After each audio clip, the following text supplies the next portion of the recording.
Hello guys, welcome to SP blog.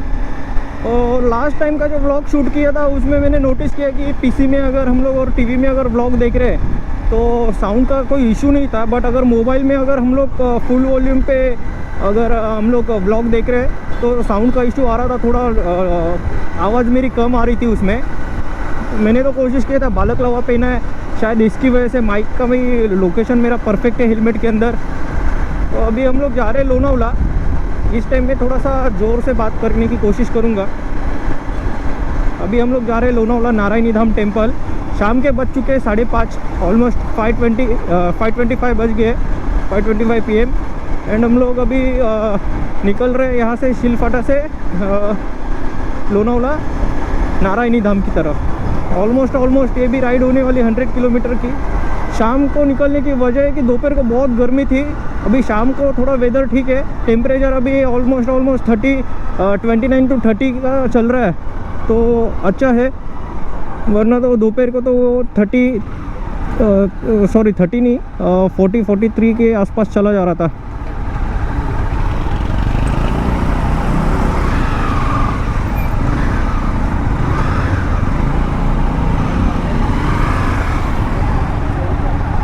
Of road 3 wheeler.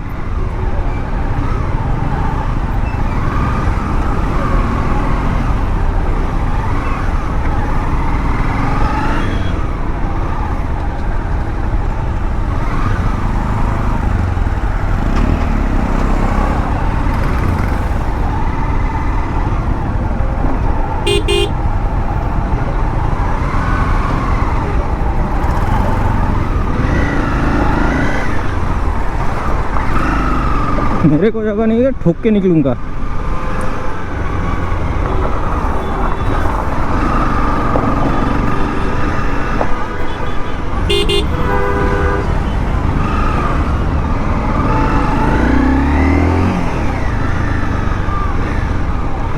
Police खुद wrong side से आ रही है।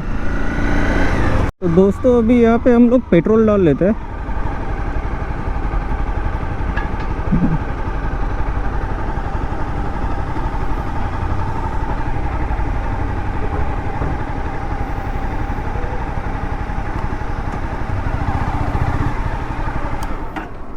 $500 का डालना। हाँ 500 का। आपले भाऊ बघा पल्सरवरती काहीतरी घेऊन चाललेत, काय समजत नाही। डेअरिंग आहे बाबा, कसं गाडी चालवते, कशी याला गाडी बॅलन्स होते तोच समजून घेईल। मध्ये टोल नाक्याच्या इथे अटकला होता हा, तेव्हा रेकॉर्डिंग बंद होती माझी। मोठी बॅग ठेवली आहे 20-30 लिटरची, आणि मागे एक रोल आहे कसला तरी, ते घेऊन चाललंय।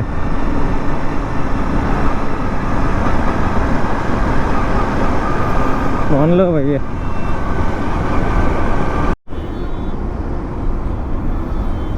एवढी धूळ लागली त्या खारघरच्या रोडने येताना, तळोजा स्टेशनच्या इथे। थोडी ऑफ रोड झाली। बघूया आता, आपण आलो इथे मुंबई पुणे एक्सप्रेस हायवे कळंबोलीच्या ब्रिजच्या खाली आहे। आपण जाऊया JNPT रोडने। खूप जबरदस्त मजा येते तिथे। आज जर का पळवायला भेटली गाडी तर आपण गाडी पळवूया थोडीशी।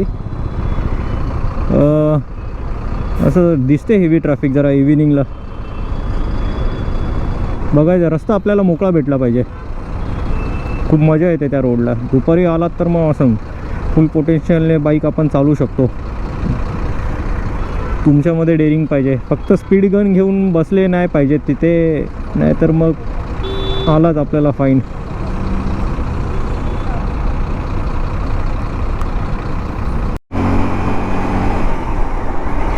मित्रांनो आता बघूया, आपण पोहोचलो या रोडला। करंजडेपासून सुरू होतो हा, पण आज जरा गाड्यांची मूवमेंट जास्त आहे या रोडवरती, गाड्या जास्त आहेत, पळवायला भेटणार नाही बहुतेक।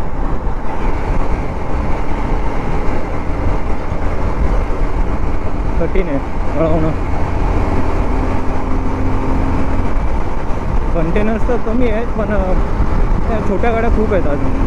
बघू, ट्राय करू, आपल्याला पॅच भेटला पाहिजे तसा ओपन।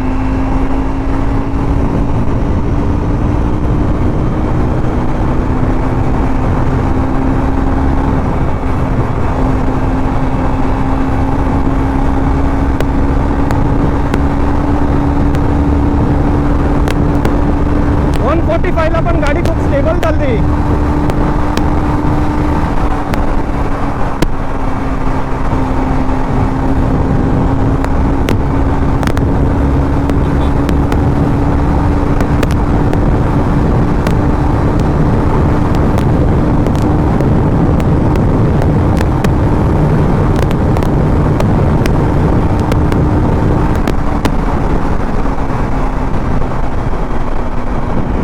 मित्रांनो, माझी बाईक नॉन ABS आहे, स्टँडर्ड.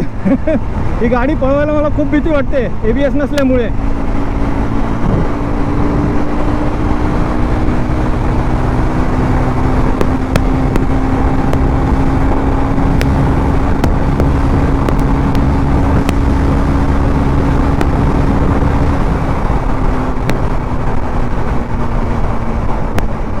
वा, काय मजा आली यार. 150 तर मी बघितलं होता, नंतर 152 153 आय थिंक गेली असावी गाडी. काय मजा येते यार. असे रोड पूर्ण महाराष्ट्रात असतील तर खूप मजा येईल आणि माणसांचा ट्रॅव्हलिंग टाईम पण खूप वाचेल. मित्रांनो, आता मला ही जी किट होती गोप्रोची, ती गोप्रोची किट मला कितीला पडली आणि गोप्रो घेऊन इतर मला ह्याचे जे ॲसेसरीज होते त्याच्यावरती किती खर्च झाला आहे, हे सर्व एक मी नेक्स्ट मिनी ब्लॉग बनवणार आहे पुढे. त्याच्यामध्ये तुम्हाला सगळं एक्सप्लेन करेन आणि मला काय काय प्रॉब्लेम फेस करावे लागले. मी एक ट्रायपॉड प्लस स्टिक पण मागवली, त्याच्यामध्ये मला काय प्रॉब्लेम फेस करावा लागलेला. कारण ते सर्व रिव्ह्यू छोट्या छोट्या गोष्टी आहेत, त्या कोणी यूट्यूबवर टाकत नाही. हा ठीक आहे, प्रोडक्ट चांगला आहे, सर्व आहे, आपण बघून घेतो, एकदा व्हेरीफाय करतो यूट्यूबवरून की त्याच्याबद्दल कोणी रिव्ह्यू टाकला आहे का. पण त्याच्यामध्ये सुद्धा मला असं काही जो मला प्रॉब्लेम फेस करावा लागला तो यूट्यूबवरती नव्हता. तो तुम्हाला प्रॉब्लेम फेस करावा लागणार नाही, म्हणून मी एक त्याच्यावरती छोटासा एक मिनी ब्लॉग नंतर बनवणार आहे की गोप्रो घेतल्यानंतर पण काय काय वस्तू घ्याव्या लागतील तुम्हाला ब्लॉगिंगसाठी. आणि हा जो सेटअप होता माझा मोटो ब्लॉगिंगचा, तो कशाप्रकारे मी बनवला आहे ते सर्व एक मिनी ब्लॉगमध्ये मी तुम्हाला नंतर दाखवून देईन. मित्रांनो, दुसरा लेफ्ट टर्न घेतला ना तुम्ही, दुसरा HP चा पंप आहे इथे लोणावळ्यामध्ये, तिथून तुम्ही लेफ्ट गेला तर स्ट्रेट जाल तर पुढेच लेफ्ट साईडला श्री नारायणी धाम टेम्पल आहे.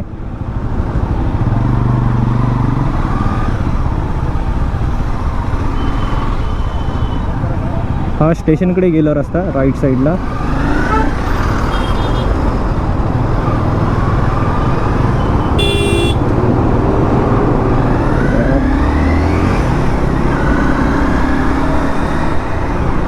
बघा इथे पण मगनलाल चिक्की.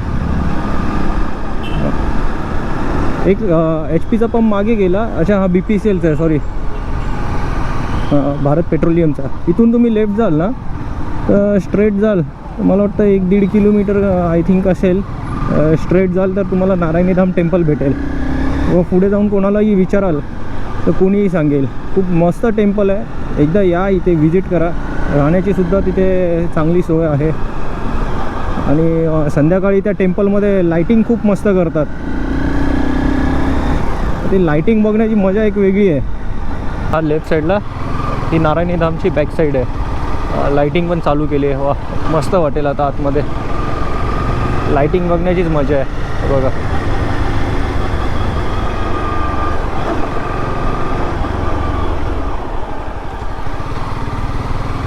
असं वाटतं 5 स्टार हॉटेल आहे.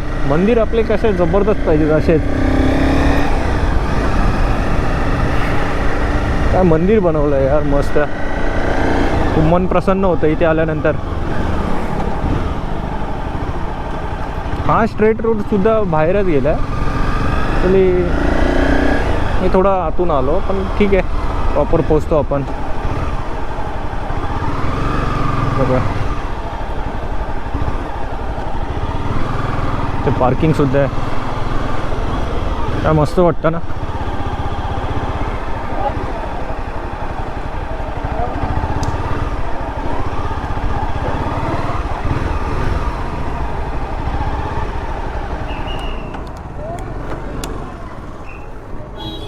क्वार्टर्स बनवले त्यांनी नारायणी धामच्या आतमध्ये. ते राहण्याची पण उत्तम सोय आहे आणि जेवणाची सुद्धा. इथे गौशाला आहे. हा आपला मेन मंदिर आहे आणि हे जे टॉवर्स आहेत इथे बिल्डिंग्स, इथे लाईट लागली आहे. ही एंट्रन्स आहे नारायणी धामची. इथे सुद्धा राहण्याची सोय आणि हा लग्नाचा हॉल आहे इथे.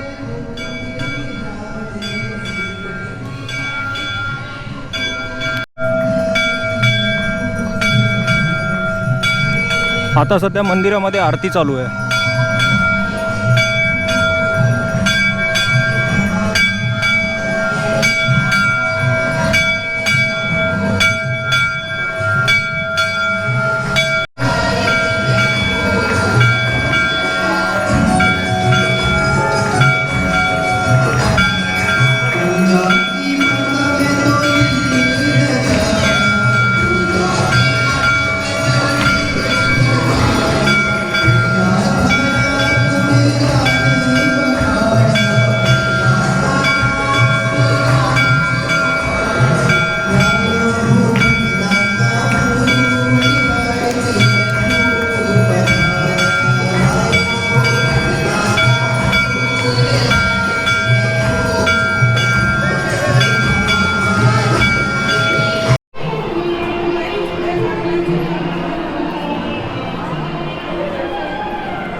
इथे गौशाळा आहे, ते पाहू शकता तुम्ही.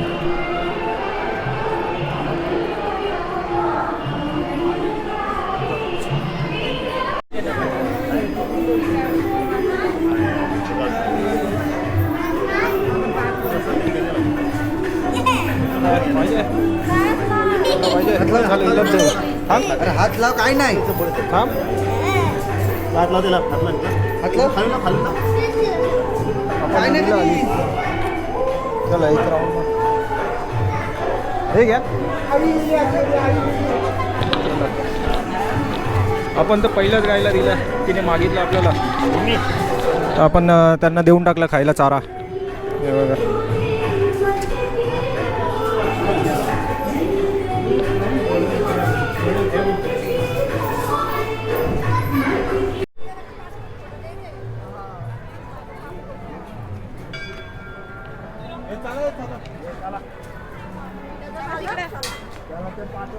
मित्रांनो, आपण इथे दर्शन घेतले, आरती घेतली आहे, गौशाळेमध्ये गाईला चारा दिला आहे खाण्यासाठी आणि मंदिर तर बघा खूपच छान आहे. तर मी हा ब्लॉग इथेच एंड करतो आहे. ब्लॉग कसा वाटला तुम्ही मला सांगा कमेंटमध्ये. यावेळेलासुद्धा काही चूक झाली असेल तर कमेंटमध्ये मला सांगा, त्यानेकरून मी इम्प्रूव्ह करू शकतो. आता मी जरा जोरात बोलण्याचा प्रयत्न करतो आहे माईकमध्ये, जेणेकरून मोबाईलमध्ये जेव्हा व्हिडिओ आपण बघाल तेव्हा साऊंडचा काही इश्यू नको व्हायला, आवाज कमी नको यायला.